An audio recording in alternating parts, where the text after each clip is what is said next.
Creators ক্লাবের আজকের প্রযোজনা অনুভূতির নীরব সুরে সাজানো এক হৃদয়ের গল্প। নীলের কণ্ঠে জীবন্ত হয়ে উঠবে নীলাদ্রির লেখা কবিতা, সেটা শুধু আমি। এ শুধু কিছু শব্দের মেলবন্ধন নয়, এ এক হৃদয়ের গভীর থেকে উঠে আসা অকথিত অনুভূতির বার্তা।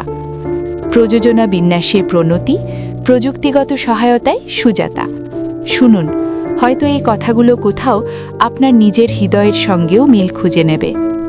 হয়তো কাটিয়ে দিয়েছ তুমি কত সহস্র দিন, মাস আর বছর, কিন্তু যে দীর্ঘ রাতটি কিছুতেই কাটাতে পারো না, সেটা শুধু আমি।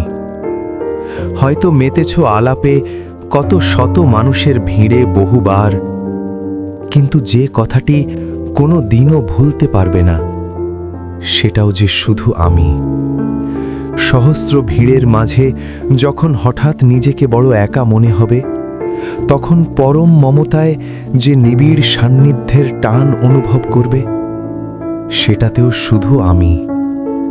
সবার সাথে হাসি মুখে কাটাচ্ছ হয়তো কতই না রঙিন মুহূর্ত, কিন্তু কোনো এক নিঝুম রাতে যে স্মৃতি চোখের কোণে জল আনে, সেটাই শুধু আমি। আমি আছি, ছিলাম আর থাকব তোমার নিঃশ্বাসে, তোমার অনুভবে, শুধু আমি।